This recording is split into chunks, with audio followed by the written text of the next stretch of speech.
この車が初めての愛車となります。学生時代から、大きくて武骨でカクカクした、レンジローバーに憧れがあったのと、ハリウッド映画のマフィアが追っ手の車として乗ってくるような、イメージとダークな雰囲気というか、そういったところが好きになったかもしれない。乗りたい車に1台目から乗っちゃったじゃないですか。ただ他にもいろいろと乗りたい車はあるので、1台目からこんな満足しててどうなのかっていうところはあって、ただ無理して買うのではなくて、自分が生活を維持できる範囲でのマックス車がこいつだったっていうので。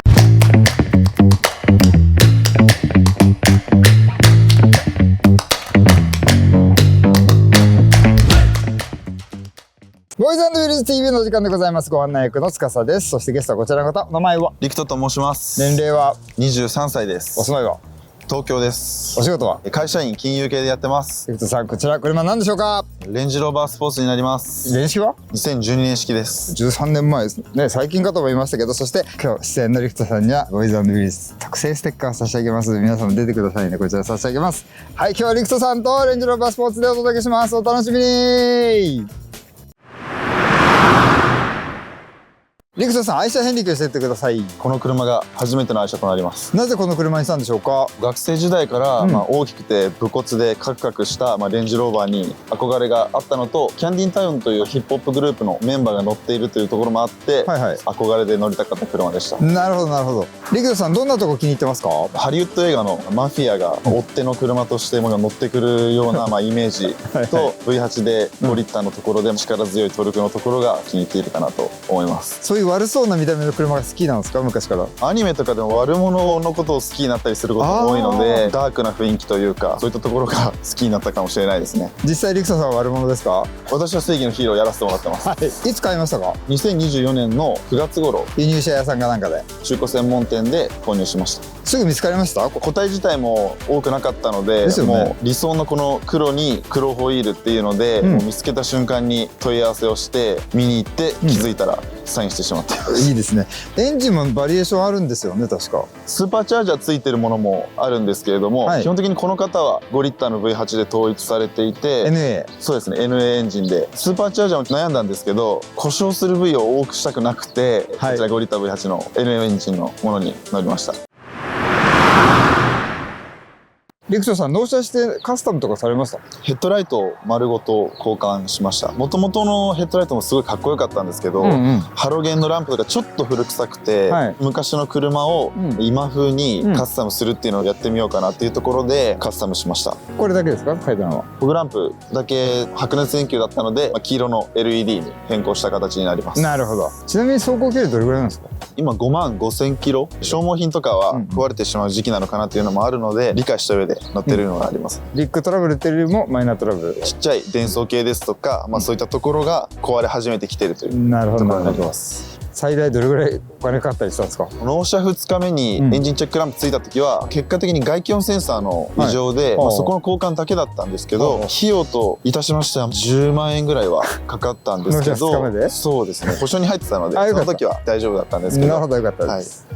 リクトさん、これ3375の意味あるんですか？私気に入っている数字で、よく電卓とかにすると全て斜めで一線で揃うので、打ちやすかったりとか語呂が良くてずっと数字を4桁にするときは選んでますね。多分暗証番号もこれ番号でしょって言っちゃまずいか。最近変えてるんで、これじゃないのにしてるんで。じゃあ大丈夫ですね。安心ということで、早速 V8 の5リッターかっこいい真っ黒のレンジローバースポーツ乗ってみましょう。イギリス車なのでジェントルを意識してるのか、上品な V8 の音を奏でてくれる部分はいいかなと思うんですけど、逆にこの車のおかげで働けてるみたいな部分もあるのかなと思うので、それも高いですね。そうですね、15,400円私よりいいもの食べてるなっていうのははい、乗り込みました。めちゃくちゃ乗り心地がいいですね。エアサスなので衝撃の吸収してくれたりとか、そういったところはすごいいいかなと思います。レンジローバースポーツ、通称レンスポ。スポーツだからもうちょっとソリッドかなと思ったら、さすがレンジローバー。無印のレンジローバーに比べたら乗り味硬いのかなと思ったんですけど、包み込んでくれるような長距離運転も全然疲れなくて、そういったところはすごいいいポイントかなと思ってます。そして内装はスポーティーな感じで演出されてて、とはいえウッド使いとかが一昔前の高級車みたいな感じでウッドパネルとかあって、お気に入りポイントかなというのはあります。アナログ時計もあって、内装めちゃくちゃいいし、そんなにV8 の音が室内に入ってくるわけじゃないんですね。アメ車とかも V8 だと思うんですけど、はいはい。まあ、イギリス車なのでジェントルを意識してるのか、なるほどまあ、上品な V8 の音を奏でてくれる部分はいいかなと思うんですけど、たまにちょっと踏んだりすると、はいその時はその時でちゃんとこうレスポンス返ってくるので、うん。そこしか V8 なんだなっていうのはありますね。初めての車で5リッター V8 って結構いかついですよね。やっぱ税金の問題とかあると思うんですけど、はいはい。 5リッターの V8 には絶対一度は乗りたいっていうのがあって、うん。でその中でちょうどレンジローバーも乗りたいなっていうので条件に合うというところで、はい。乗りたい車に1台目から乗っちゃったじゃないですか。ただ他にもいろいろと乗りたい車はあるので1台目からこんな満足しててどうなのかっていうところはあるかもしれないんですけど確かに、これからね、車人生長いですから、はいこっち行ったりこっち行ったりいろんな車乗っていきたいなとする思いますね。ことでしょう。はい。子供の時からずっとこういう大きい排気量の車欲しかったんですか？いろいろな車のジャンルに好きな車があるみたいなところで、なるほど。弟一つ下にいるんですけど、実はね、今日ロケに来てます、弟が。バイクで来ましたよね。弟も最近バイク買って、あ、そうなんですか。今まだ学生なんですけど、はいはいはい。小さい頃から弟と一緒に車の話をなるほどしてのめり込んでいったっていう部分が一番強いのかなっていうのがあって、ほぼ毎日はい LINE するんですけど、はい。中古車サイトのスクリーンショットを送り合ったりとかするっていう日課かもしれないです。兄弟として仲良しでもあり、いい車友達でもある。そうですね。逆にあんまり車の話ができる同年代そこまで多くなくて、その免許を持ってない人も割といるので、あ、そっか。若い人で免許取らない人が増えてるみたいなのは聞くんですけど、車の話ができるっていうのは嬉しい部分かなと思います。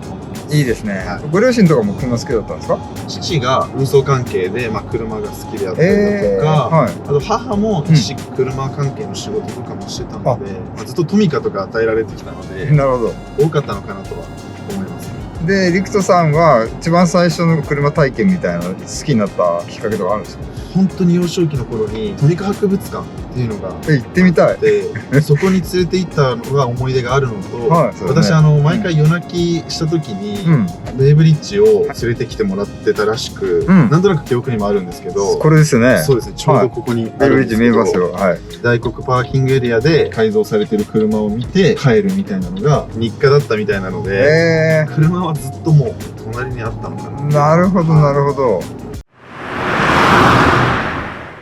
社会人になって、秋口ぐらいに買ったので、そうですよね。まあ昔から車はずっと欲しかったので、うん。ただ無理して買うのではなくて自分が生活を維持できる範囲でのマックス車がこいつだったっていうので、こいつにしてはすごいですけどね。来年から13年落ちになるので、あらら旧車税で税金がぐんと上がって8万8000円。ちなみにおいくらぐらいするんですか？車両本体額込み込みで、うん距離がうん納車時約5万キロ弱だったんですけど、うん。 290万円ぐらいですよね、込み込みで。約300弱。はいはいはい。車両本体価格自体は特別高いわけではないと思うんですけど、うん。やっぱり維持の方がお値段かかるかなとは思いますね。社会人1年目で一人暮らしですか？そうですね、今一人暮らしで。それで駐車場も借りて、東京都内で、駐車場がびっくりしましたね、最初は。ちなみにいくら？ 2万からまあ3万弱ぐらいは。で車の維持費もあるわけでしょ？そうですね、維持費と、あとまあガソリン代。結構パツンパツンですか？うん車の方がいいもの食べてるかも。そっかただまあ、車にはいいもの食べさせて、自分は我慢して、まあそういった方がいいかなと思いながら。それでもやっぱりモチベが必要だから。車持ってることで、ん何するにも車の中行ったりとか、考え事したい時とか、うん集中したい時とかも、何かしら車とか使ったりとかしてやってるので、はいはいはいそういったところで車っていうのは大きなモチベーションの一つにはなってるかなっていうのそしてよりどころにもなってると。は、はい、一番の私の心の拠り所かなとおお思ってます。やっぱ買ってよかったなと。後悔は一切ないですね。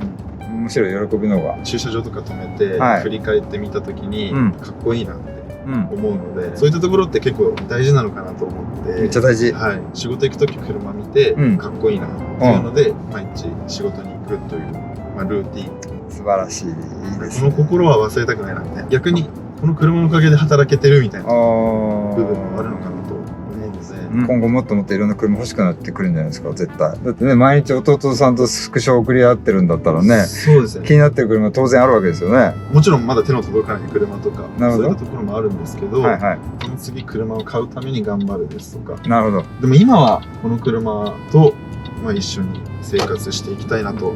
ですよね。はいまだ半年だし。愛着も日に日に湧いてるので。もうちょっと悪っぽくドレスアップしたいとかあるんですか？ハロゲンの電気のところを基本的に LED には変えたので、まあ一回落ち着いて、やりたいところを見つけたら、知りたいなと思うんですけど、とはいえね、故障のリスクもね。毎日エンジンかけるたびに、チェックランプが光らないかちょっとヒヤヒヤしてなるほどね。はい、そこら辺とも向き合いつつ。ちなみに燃費どれぐらいなんですか？街乗りで4から6いかないぐらい、高速ですと6から9乗らないぐらいです。もちろん廃屋なので、満タンで1万5000円ぐらいかかるんじゃないですか？もっとかかるかな。この前チェックランプがついてギリギリで満タン入れてみようというところで一度入れたんですけど、73リッターぐらい入ったので、今ガソリンも高いですね。そうですね、1万5400円私よりいいもの食べてるなっていうのは思いますね。月何回ぐらい満タンするんですか？まあ約2回ぐらいはなるほど入れてしまってるので、こんなに行くと思わなかったな。それでも持っててよかったなという。これを味わえないと考えると自分の中では後悔なく、むしろ、この音を聞かせてくれてありがとう。ちょっと音聞かせてください。じゃあ、なるほど。ちゃんとジェントルに入ってきますね。ガクつくこともなく、確かにスムーズに出来上がってくれるので、エンジンの調子もだいぶいいかなっていうのを感じますね。オラつきが全然ない。アメ車特有の例えば V8 のドロドロ感とか、そういったのが全然なく、凶暴さも多少感じつつ、乗せてる人に対してもあんまり振動とかもなくて、これも助手席乗ってたら本当に最高。私はもう助手席乗らないので。乗ります？よかったら。そうですね、ぜひ体験させていただければといいですか？思います。ありがとうございます。じゃあ僕はそっちに座らせていただいて運転させていただきます。ありがとうございます。いい音しますね。ジャガー製の5リッターのエンジンは耐久性も結構いいみたいなところあると思うので、スムーズにトルクが伝わってくる感じがありますね。当然フルタイム4駆ですよね。そうですね、フルタイムですね。コーナリングも試してるんですけど、ハンドルも素直に曲がってくれるし、ラダーフレームなんですけど、ラダーフレームですよね。このレンジローバーより後だとラダーフレームじゃなくなっちゃうんですけど、急にハンドル切ってもロール感というか比較的少なくスムーズにハンドルのレスポンスもしてくれるところがあるのかなとは思います。スポーティーな内装だし、絶対踏みたくなっちゃうけど、そうです。全然踏めなかったから、ぜひ踏んでください。これは乗りたくなりますわ。そして踏みたくなる。気づいたらスピード出ちゃってるみたいな。すぐ100キロぐらい出ちゃいそうなんで、ちょっと気をつけないとまずいなっていうぐらいレスポンスもいいし、2トン以上あるね、重さの車だと思うんですけど。車重が本当に重くて、駐車場を探す時もサイズだけではなくて車重も問題になったんですけど、2.7 トンぐらいあって、ラダーフレームでその上に乗っけてるので、すごい重くなってしまうらしく。ラダーフレームっていうのははしごみたいなね。フレームで持って車を形成するっていう、大体今モノコックって一体型4駆には名残がね結構あったりするんですけど、今大体モノコックになってます。この車はラダーフレームなんですね。そうですね。その構造上で 2.7 トン。私もそれ聞いた時ちょっとびっくりで、大体 SUV このサイズでも 2.3 それぐらいだと思ったんですけど、リクトさんが150キロでしたっけ？150キロは行ってないですけど80、90ぐらいは今もあるので、でガソリンを満タンに入れたりすると3トンぐらい走ってるんじゃないかなみたいな。でもやっぱり体の大きい人はこういう大きい車似合いますよね。で逆にスポーツカーとかも結構好きなんですけど、私ちょっと体大きいので、逆に似合わないのかなっていうのは思いますね。そういった車が。大きい人がちっちゃい車乗ってるの好きですけど。今後車どうしていきたいですか？ずっと乗り続けて、例えば乗り換えるとなっても愛着が湧きすぎてしまって、売りには出したくないなとかっていうのを思ってしまってるのが今現状で。弟に譲るっていうのはSUV は好みじゃないという兄弟で意見分かれるんですね。もう弟はクーペとかセダンとか低い車が好きで、なるほど。で私も結構スポーツカーとか好きなんですけど、レンジローバースポーツのこの方は、SUV なんですけど、外から見るとローワイドな雰囲気もあるので、車内は狭い。後ろとこ広いですよ。後ろ乗る人からはリクライニングが下がらないので、そういったところで文句がちょくちょく。大きな友達しかいないんじゃないですか。ラグビー部の友達かだと狭いのは当たり前かと思うんですけど、すごいごっつい人たちがこの車から降りてくるとか、それはそれで楽しいですね。はい、乗ってまいりました。ありがとうございました。ありがとうございました。イギリスの高級車そしてスポーティーだだけあってどっちも兼ね備えたいい車ですね。そうですね。火の打ちどころがないかなとは思いますね。ですね、はいということは100点が出るかな。100点満点中何点でしょうか。90点です。あら、じゃあその10点も足りないのね。まあ、映画のセリフで、はいなんか 100% の正直さは時に感情を持つものを傷つけるっていう言葉があるんですけども、まあ、あの車も10回乗れば1回ぐらいはうまく反応してくれなかったりとか調子悪い時があるので、まあそういったところも人間味があってすごいいいかなっていうので 90% なので90点。はい、いい点数といいセリフが出ました。ズバリこの車乗り続けますか。乗り続けます。はい、ハルト君は今日は応援に来てくださいました。名前は。ハルトです。年齢は。22歳です。お車何ですか。持ってないです。欲しい車何ですか。ビートルです。かわいい。クラシックビートル。はい。あ、いいですね。じゃあそれで買っていただいたらぜひ出ていただいて。ということで今日は兄弟に誘われましてボーイズ&ウィルス TV を終わりたいと思います。レンジローバースポーツでした。皆さんまた見てね。バイバイ。